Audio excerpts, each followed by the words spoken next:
In 1916, a series of cataclysmic events overtook this pastoral landscape. These are the now quiet fields of the Somme in northern France, and around here was fought what was probably the bloodiest campaign in British military history. The Battle of the Somme began in the sweltering heat of July 1916 and ended 4.5 months later, bogged down in a sea of mud.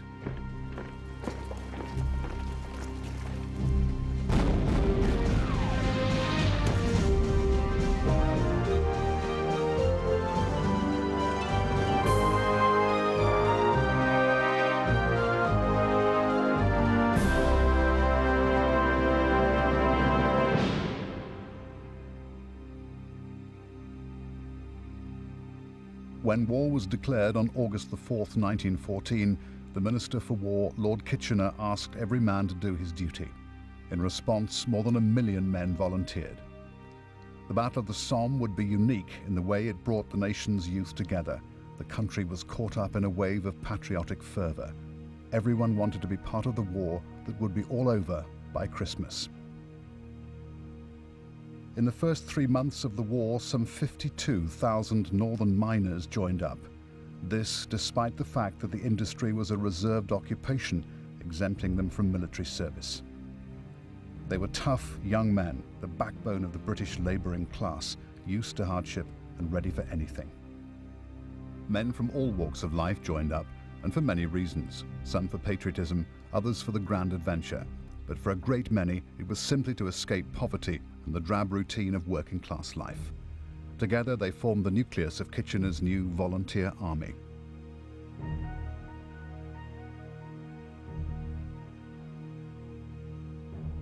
For many young men, the exotic lure of France was too tempting to resist. In the public imagination, it was seen as a country where the wine flowed freely and where the chance of a romantic encounter was a real possibility. A sense of common identity marked Kitchener's army, much of the recruitment relying heavily on bonds of friendship and locality. They became known as the Pals battalions. The men recruited into the Tyneside Irish and Tyneside Scottish were typical of the mood which swept the country.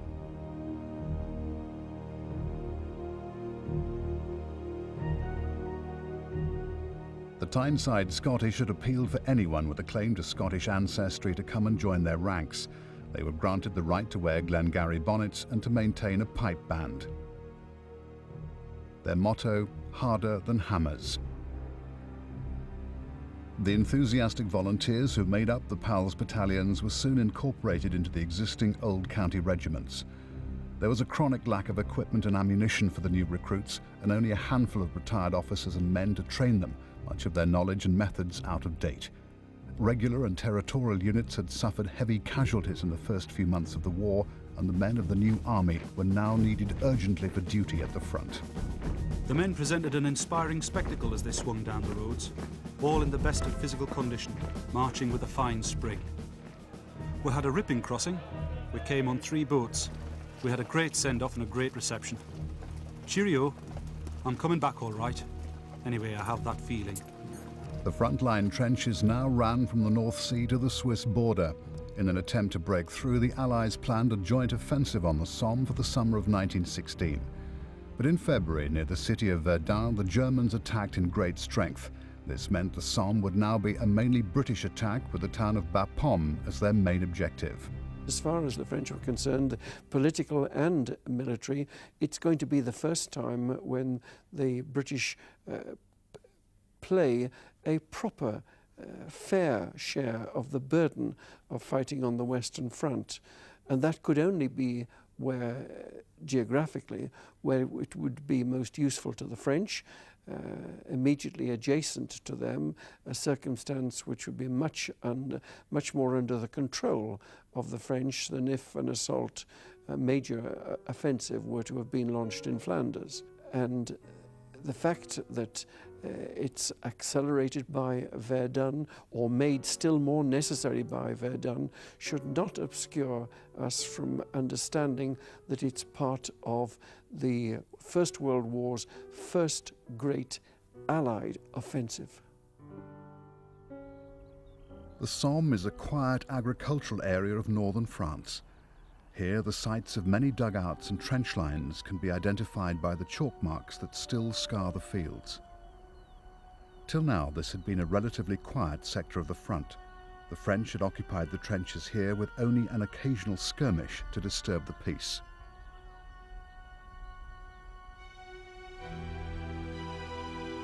Albert is a large town lying less than a mile behind the front line. It became known as Albert to the Tommies. The tower of the basilica, with its figure of the Virgin Mary and the infant Jesus, could be seen from almost every part of the battlefield.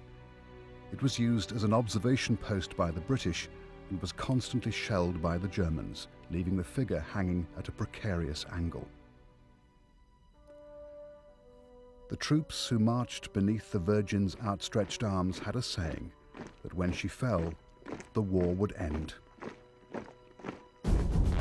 The battle plan committed 32 British and French divisions, preceded by a massive 5-day artillery bombardment, the biggest to date.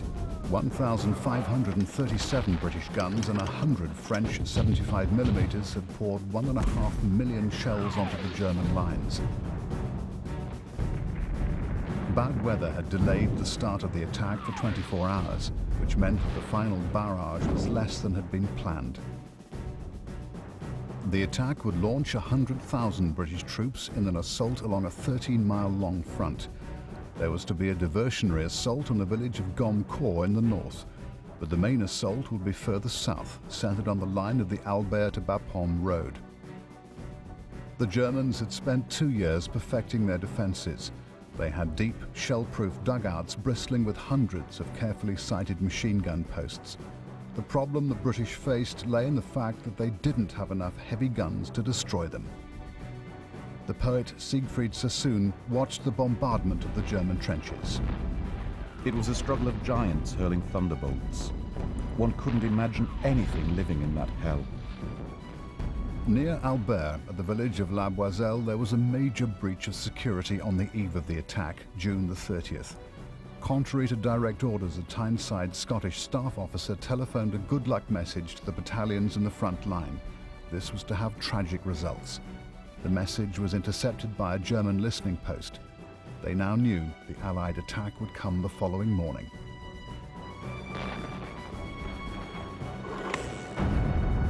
At 7:30 it began with the explosion of several large mines. In many places the lines of troops marching in extended order, as if on parade. At 7:30 a.m. the hurricane of shells ceased as suddenly as it had begun. Our men at once clambered up the steep shafts. A series of extended lines of infantry were seen moving forward from the British trenches. They came on at a steady pace, as if expecting to find nothing alive in our trenches. In front of the village of La Boiselle, Major General Ingerville Williams committed his entire 34th Division to the assault. This rare aerial photograph shows La Boiselle with its system of trenches and the craters left by the mines. The plan was for the Tyneside Scottish to attack the village with the Tyneside Irish in close support. Here the troops were ordered to advance at a steady walk, even to light up their pipes and cigarettes. As they moved down the slope towards their own front line, they were suddenly hit by intense machine gun and artillery fire. It was here that the Tyneside Irish suffered their worst casualties. Just before it started, we heard the larks, poor things. That was the worst thing, waiting for your turn to go over, to get on the step ready to follow on. A whole lot went across, you see, and they were falling down long before they ever got there. Then it was your turn. You got the word to charge. I didn't know what to think, just look for a safe place to cross. One lad had a bandolier with Mills bombs. A lump of his side was blown out and his hand was off. He kept begging, "Will no bugger kill me? Will no one finish me?" He didn't know what to do or say.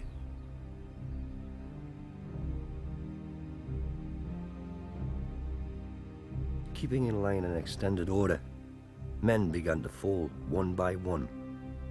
Our officer said we were all right. All the machine guns were firing over our heads. This was so until we passed our own front line and started across no man's land. Then the machine guns began the slaughter. Men fell on every side screaming. Those who weren't wounded dare not attend to them, but must press on regardless. Hundreds lay on the German barbed wire, which was not all destroyed. Their bodies formed a bridge for others to pass over and into the German front line. At the village of Fricourt, the King's Own Yorkshire Light Infantry ran into carefully sited German machine gun nests which had taken advantage of every fold and hollow in the ground. As the Yorkshiremen attacked over no man's land, they were caught in the crossfire and cut down.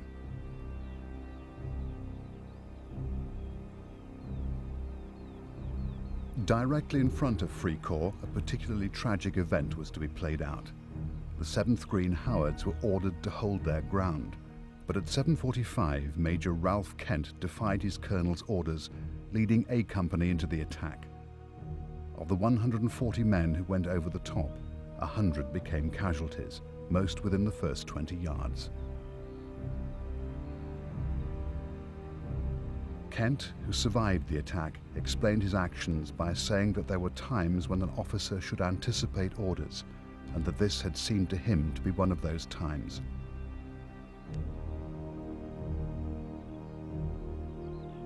On the left flank, the 10th West Yorks attacked at a point known as the Triple Tamber, a German stronghold and already the scene of much bitter fighting.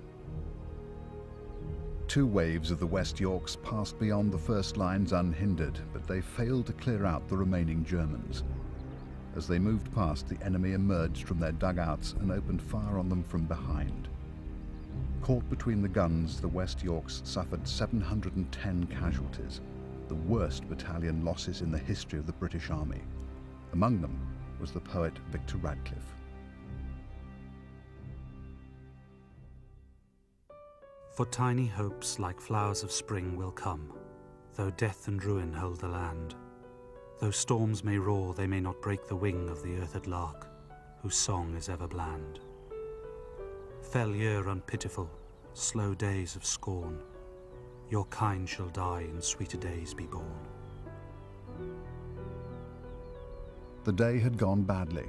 There were 57,740 casualties, almost 20,000 of them dead. On most of the front, the Allied assaults on the German line had been a disaster. Only minor footholds had been gained. The Tyneside Scottish and Irish together had suffered 80% losses. The planned advance along the Albert to Bapaume road had been swept away by the weight of German machine gun fire.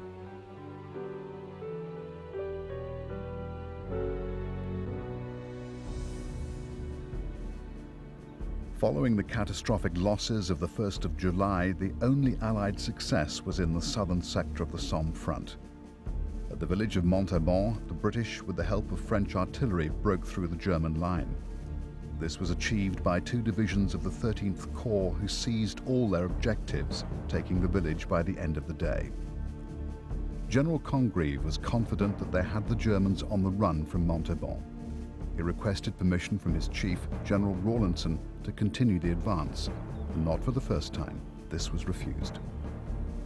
At Bazentin Ridge, the British had watched on July the 1st as German troops retreated in confusion over the ridge, leaving a gaping hole in their line.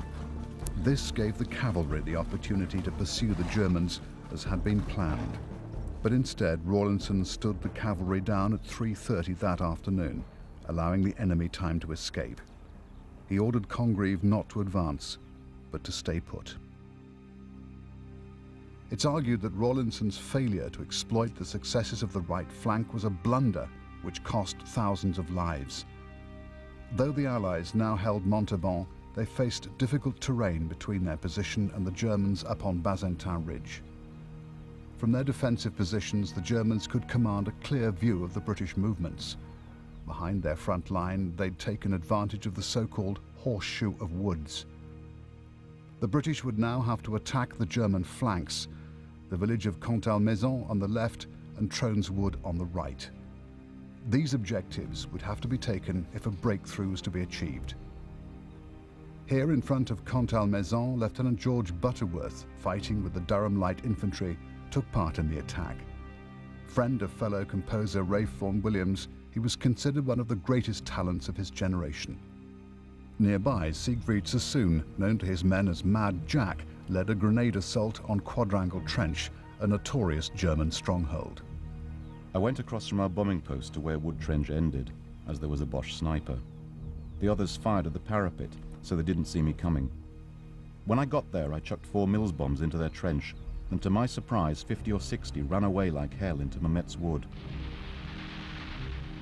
Our Lewis guns stayed on them all the way, and I think they suffered.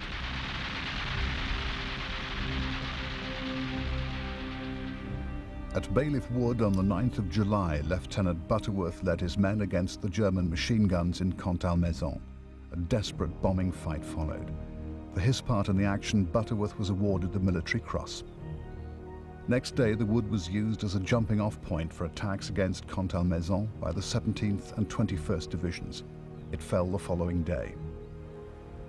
Nearby at Mametz Wood, the 38th Welsh Division faced a bitter battle, which would cost them dearly. It took 2 weeks of desperate fighting before this blood-soaked place finally fell. At the second attempt to take the wood, the Welsh crossed this valley, only to be caught by intensive machine gun fire. From their position inside the wood, German machine gunners dominated the southern approach. The Welshmen finally gained a foothold and doggedly proceeded to take control of all but the northeast corner of the wood.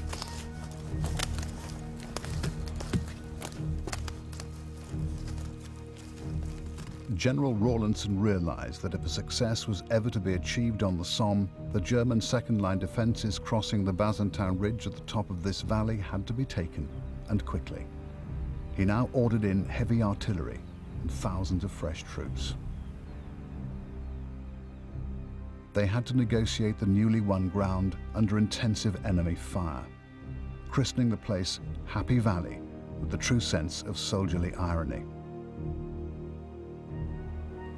On the right flank, Trones Wood changed hands with grim regularity, but its capture was vital to the success of the main attack planned for July the 10th. This would be a daring feat of arms by any standards, an uphill advance in darkness over 1,000 yards of no man's land.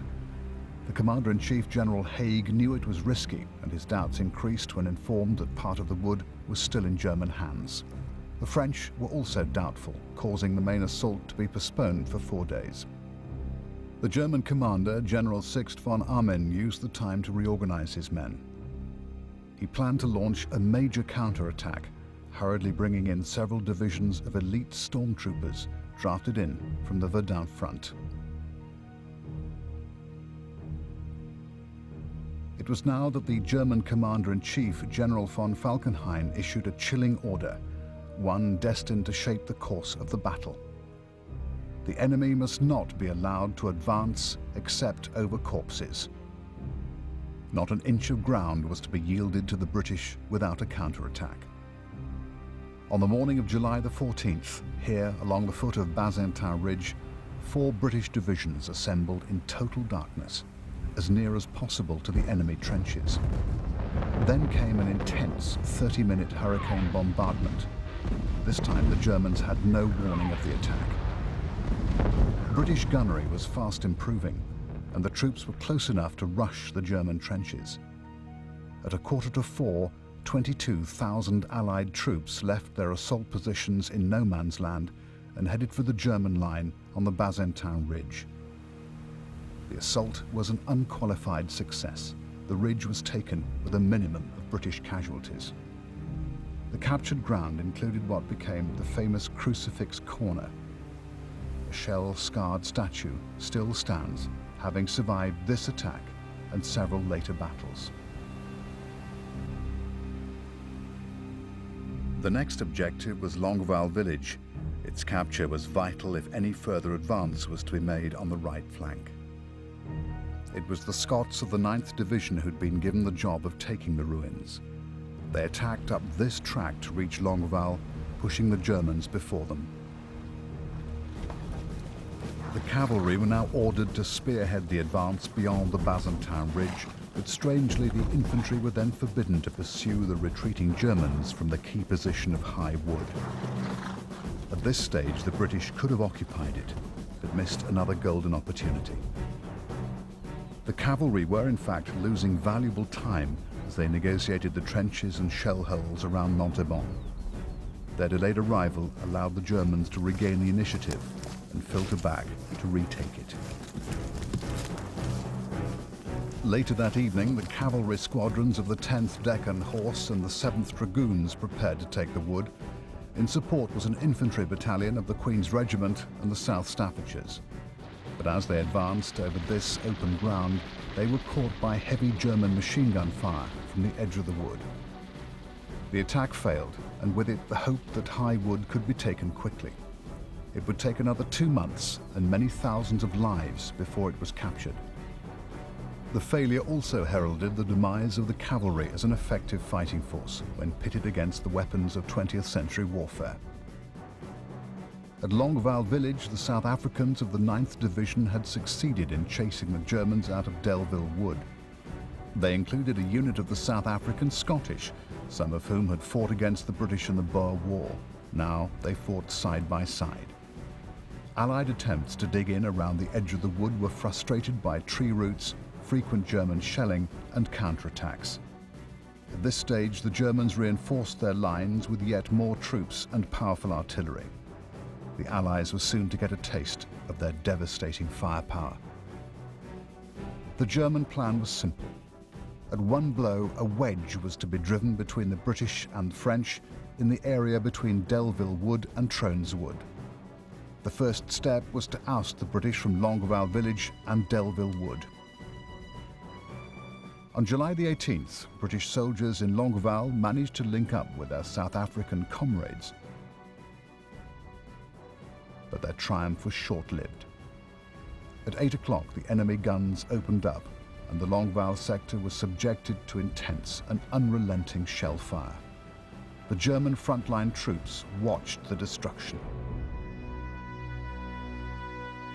The wood was a wasteland of shattered trees, charred and burning stumps, craters thick with mud and blood and corpses everywhere, in places that were piled 4 deep. Worst of all was the crying of the wounded. It sounded like the cattle ring at a spring fair. Later that afternoon at 3:45, the German stormtroopers attacked the handful of South Africans who'd survived, only to be driven off once more.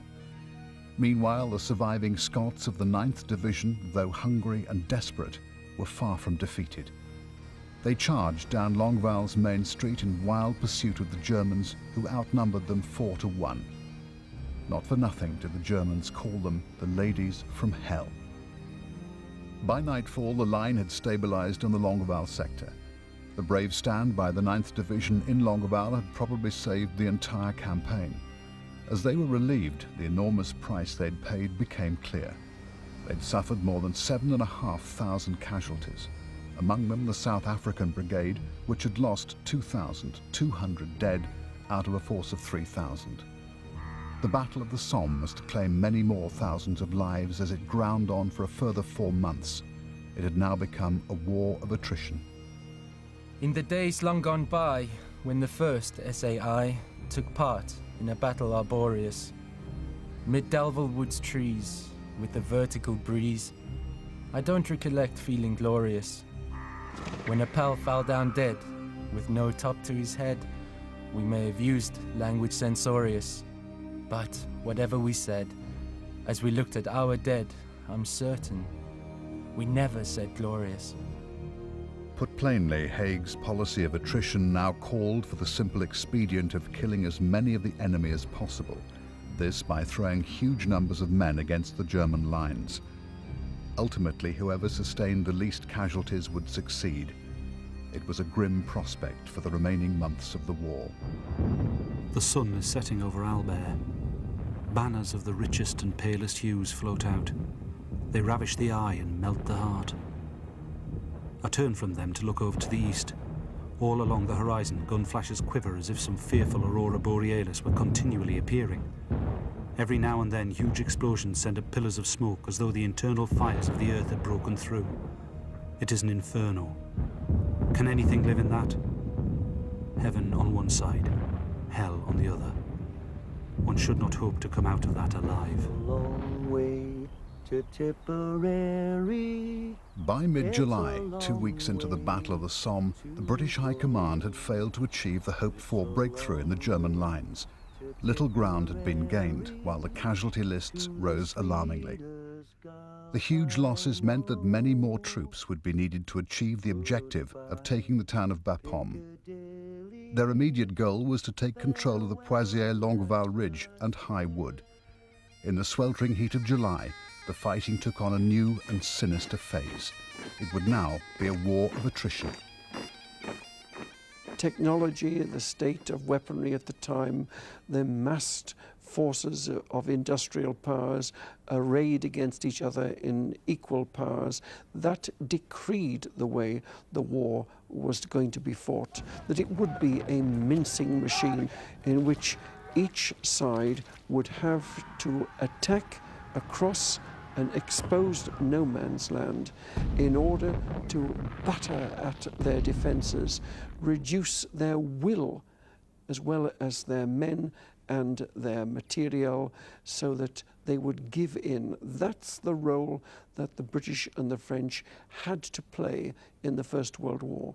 Where is the flank that could be turned? There is no flank. How might surprise have been earned by this circumstance? Yes, it's occasionally essayed by use of attack at night, by the use of gas, and also by mine warfare. But with regard to decisive surprise, there's very little opportunity, and the war was fought as it had to be fought. And we have to recognize that in terms of human tragedy, the scale is grim. The full, appalling effect of modern warfare now descended on the Somme with the use of weapons and tactics of mass destruction. The Germans matched Britain's policy of attrition with determined counterattacks. Every inch of ground was contested, and fighting at close quarters dominated the battle. On the right flank, a gap had opened up between the French and British. The only way it could be closed was by taking the village of Guillemont. On the left, Poitiers became a pivot on which the British advance was now turning north and east. This once peaceful village was now a central part of the German defences, its approaches guarded by a strongpoint known as Fort Gibraltar. Its capture was vital if the village was to be taken. The British attack would be from the south of Poitiers, spearheaded by the Australians. They were noted for their more relaxed approach to military discipline. Fresh to the Somme, they'd already established a formidable reputation at Gallipoli. Often regarding their British counterparts with disdain, the Gallipoli veterans would ask, "Have you been fighting, or have you been in France?" The answer would soon become apparent. On July the 23rd, the Australian 1st Division attacked Poitiers Trench and the old German lines beyond. The land here had been pulverized by innumerable shells, turning it into a featureless wasteland. The ground shook and trembled, and the concussion made our ears ring. It's strange how men creep together for protection. Then we saw the barrage smoke move forward, whistles blew, and we hopped into Fritz with a yell. The brigade successfully stormed most of their objectives from the flank, including Fort Gibraltar. The worst fighting east of Poitiers centered on the maze of German trench lines running across this stretch of ground. As the Australians advanced, they came under intense machine gun fire. Morquet Farm was to become notorious among the Australians as one of the worst killing grounds on the Somme.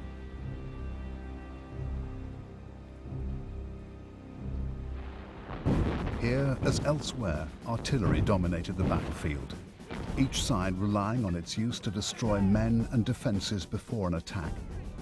The heavy guns were constantly on the move, testing the gunners' physique and morale to the limit. As the battle progressed, so too did the quality of Allied gunnery. Fritz came at us from the front. We lined the parapet like an excited crowd and blazed like hell at them, knocking them over like rabbits. One Boche was getting away, apparently only slightly wounded, when one of our shells burst on him as though aimed, and he went up in pieces. Well, we cheered and laughed, as though it was the funniest thing in the world. This is the site of Munster Alley Trench, which ran between Poitiers and the village of Martinpuy. By late July, it was still in enemy hands. It lay between the British and Australian lines, so its capture was vital. The 23rd Division, including the Durham Light Infantry, were ordered to attack. Among them was 2nd Lieutenant George Butterworth. His platoon bombed the Germans back 100 yards and succeeded in halting their attack up Munster Alley. But at 4:30 that afternoon, he was killed. His loss was deeply mourned by the men he commanded. The condition of the battlefield prevented any attempt to get his body out, so his platoon buried him near the spot where he fell in Munster Alley. His grave was later destroyed by gunfire and his body never recovered. His name is now listed on the walls of the Thiepval Memorial, one of more than 75,000 posted as missing on the Somme. On the night of the 4th of August, the Australians finally captured Poisier Ridge. They'd been subjected to a bombardment of unrelenting intensity. My battalion has been in for 8 days, and they're sticking it still. Incomparable heroes all. We are lousy, stinking, ragged, unshaven, sleepless. My tunic is rotten with other men's blood. One feels that on a battlefield such as this, one can never survive, or that if the body holds, the brain must go forever. For the horrors one sees and the never-ending shock of the shells is more than can be borne. Courage does not count here, it's nerve. Once that goes, one becomes a gibbering maniac.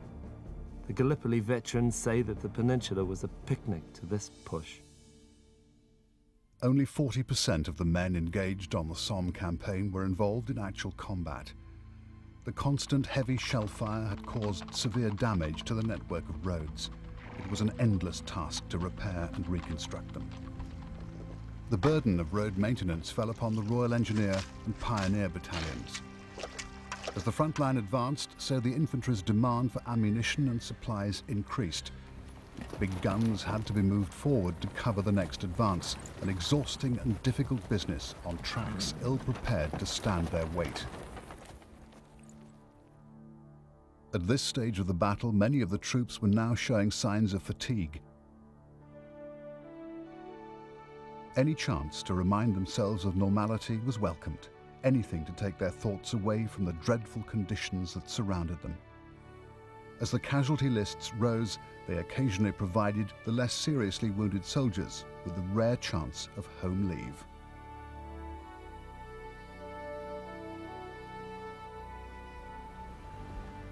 I didn't want to give me mother a shock by just walking in the ever-open door. I took the footpath that ran next to the railway and the colliery line. Long before I reached the bridge, I saw somebody waving. It was my mother. She must have left just as she was. No coat, no shawl. She still had her carpet slippers on. She was still panting for breath and utterly exhausted. She collapsed. Our only greeting was made sitting on the wet grass. I carried her all the way home.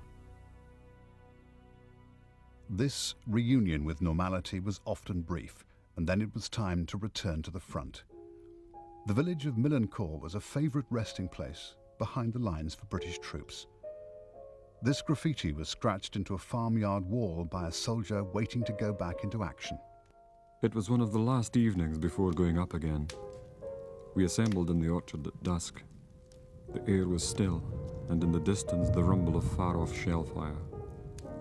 We sang a chorus or two to weld us into a unity of mood. The moon rose in the sky. Over the subdued chatter of many voices, the adjutant was playing to himself, meditating in music.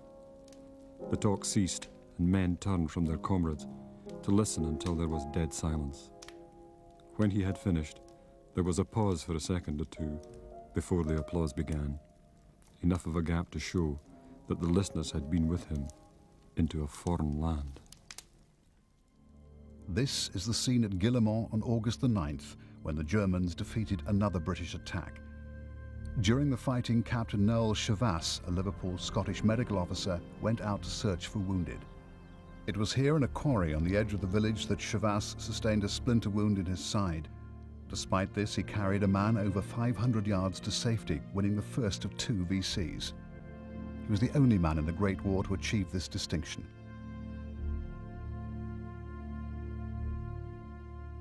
Some of the medical staff not in combat units acted as stretcher bearers. Among them were pacifists unwilling to fight, but prepared to do all in their power to help save lives. There would be no instant victories now, just the slow fight towards the Thiepval Ridge on the north flank and to Guillemont in the east. Poitiers had finally been taken, but at great cost. More Australians died here than on any other battlefield of the war.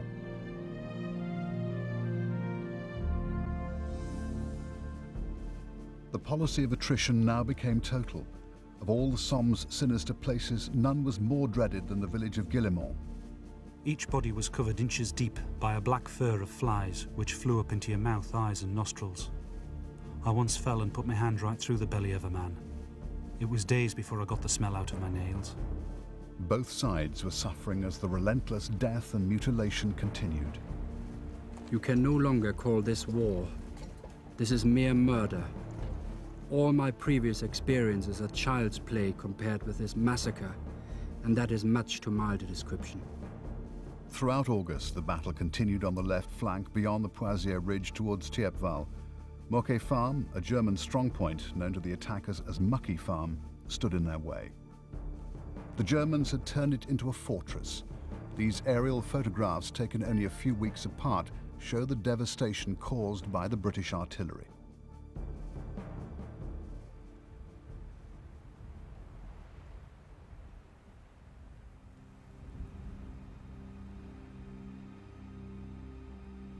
The next objective was Thiepval Ridge. On the 3rd of September, the 49th Division were ordered to take it.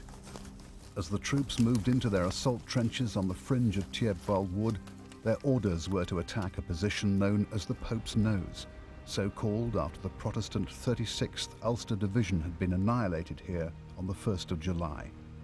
The story was to be repeated as units of the Duke of Wellington's regiment crossed these fields. The Dukes fought their way through the enemy trenches until they ran out of bombs. The Germans then seized the initiative to attack on 3 sides. As the Dukes withdrew across no man's land, they were struck by concentrated machine gun fire. Many of these men were killed within a few yards of safety. As night fell, the Thiepval Ridge remained in enemy hands. As the battle bogged down, the Allies now introduced a new weapon. The tank was especially developed to break the deadlock of no man's land on the Somme.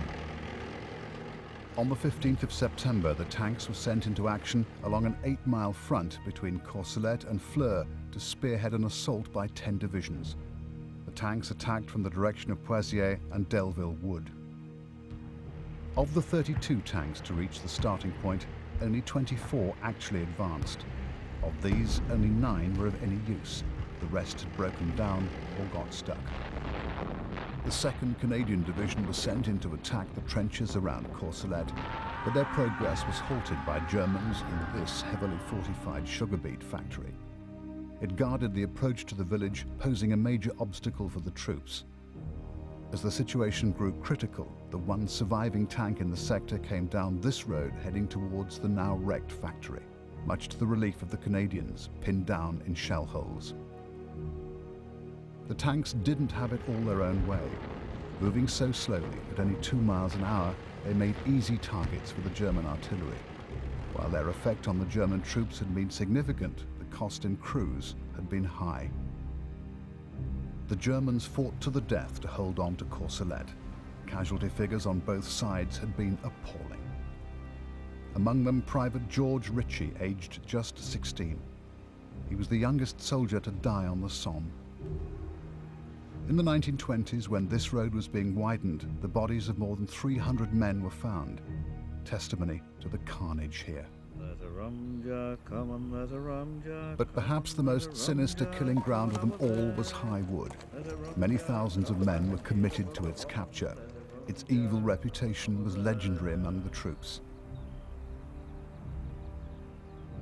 These aerial photographs show how the wood was progressively destroyed in just a few weeks.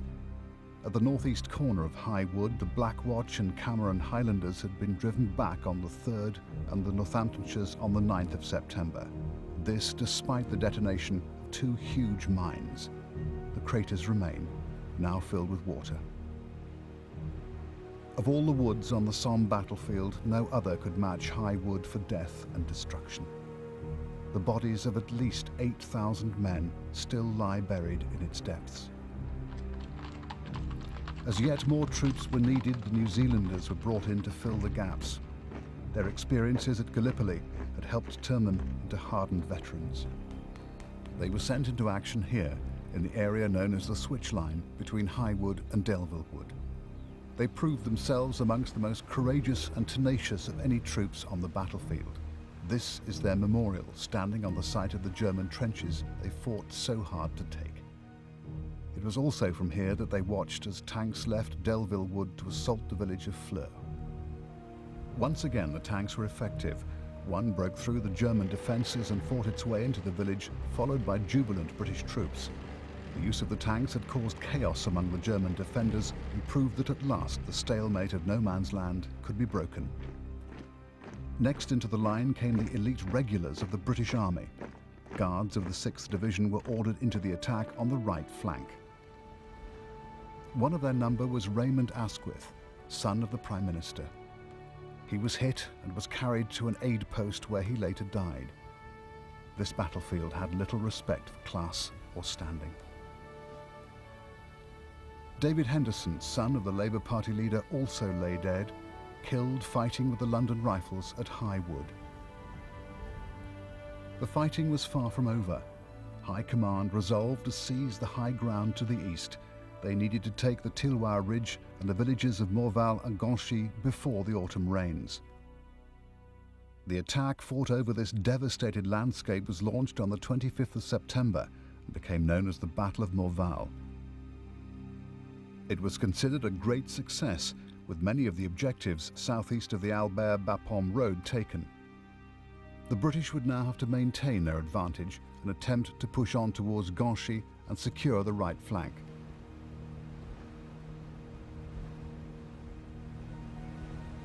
On the left flank, the 18th and 49th Divisions attacked Thiepval Ridge.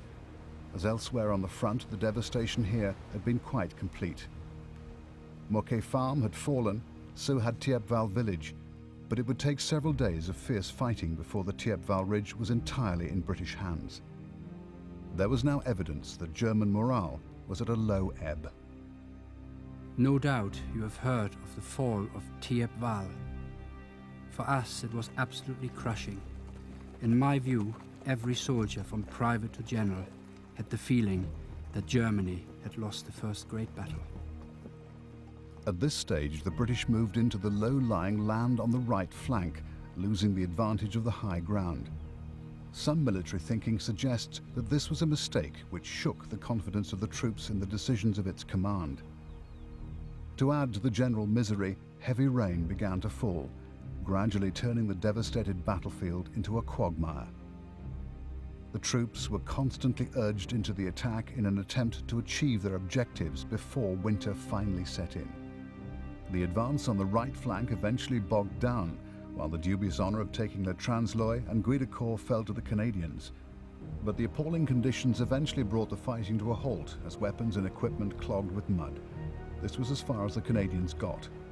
It was as far as anyone got.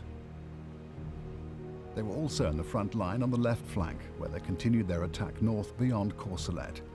Here, the Canadian-Scottish ran into uncut wire as they attempted to seize Regina Trench on the 8th of October. The assault faltered as the attackers searched frantically for a gap. It was then that 20-year-old piper James Richardson stood up to play in full view of the enemy. Inspired by his example, the Canadians rallied, then charged. Some tore through the German defences with bare hands. Richardson continued to play during the furious bombing fight which followed. He was killed when the Germans later counterattacked. On the 11th of October, the Canadian 4th Division went over to attack the still untaken Regina Trench. Within minutes, most of them were killed. God forbid anyone from seeing what I saw. The wire was intact. The boys were caught like crows on a dike. Some were still alive out there. One lad alternated between screaming with pain and crying for his mother. Dominating the road to Bapaume stands an ancient Neolithic burial mound known as the Butte de Wallencourt. From its chalk-covered dome, the Germans could observe for miles around. Ringed with 3 lines of trenches and fortified with machine gun posts, the attacking troops had already discovered the defences on the butte were near impregnable. The job of capturing it was given to the Durham Light Infantry. The constant shelling had exposed the white flint which lay just beneath the surface, adding to the ghostly aspect of the place. Harry Cruddas of the 6th Battalion was one of the first to attack. Immediately the first wave made off, were met by terrific fire and crumbled up like snow in summer. We held on, and the 9th Durhams reached a quarry on the left of the butte. I took up position with a gun and opened fire on the opposing troops. The Durhams made perfect targets as they struggled through the mud. This was one of several occasions when the British gained a foothold on the butte, only to be driven off again by the Germans, who were concealed in a network of deep tunnels. The final act of the Somme campaign centred on an attack up the Ancre Valley to take Beaumont-Hamel and Beaucourt. 7 divisions attacked on a 5-mile front. As winter approached, temperatures fell, adding to the discomfort of the troops. The Royal Naval Division included 2 brigades of reservists. These sailors now found themselves part of the army, though they retained their naval rank. The Ancre Valley had flooded with the relentless shelling. The hundreds of craters overlapped, filling with water which quickly froze. Before the war, the River Ancre had meandered its way down to Albert, providing the locals with many pools where they would fish. Now the valley was devastated by the weight of artillery fire, which had been directed onto it.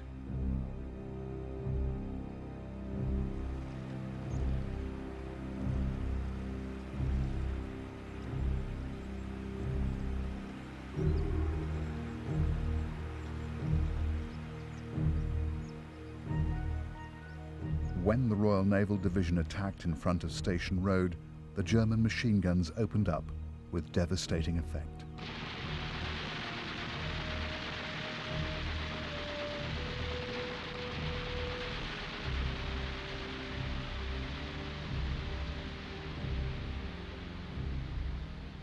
The Hawke and Nelson battalions were virtually annihilated. Of the 435 sailors who went into action with the Hawke Battalion, 419 became casualties. In what was virtually the last act of the Battle of the Somme, the 51st Highland Division attacked the village of Beaumont-Hamel and the dreaded Y Ravine. It was notorious as one of the most heavily defended places on the front. The Germans had burrowed deep underground, sheltering hundreds of troops against the British artillery. Much desperate fighting took place around here, with the Scots emerging victorious.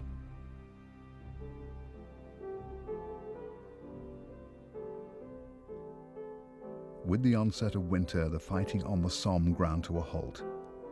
The Allies had advanced a mere 7 miles at the furthest point during the 4.5-month campaign.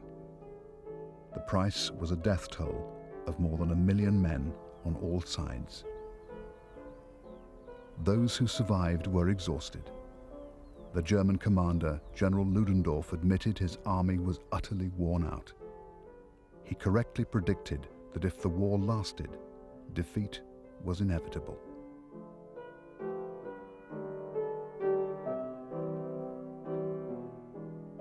Some historians claim the Battle of the Somme as a British victory, but in winning it, a generation was lost.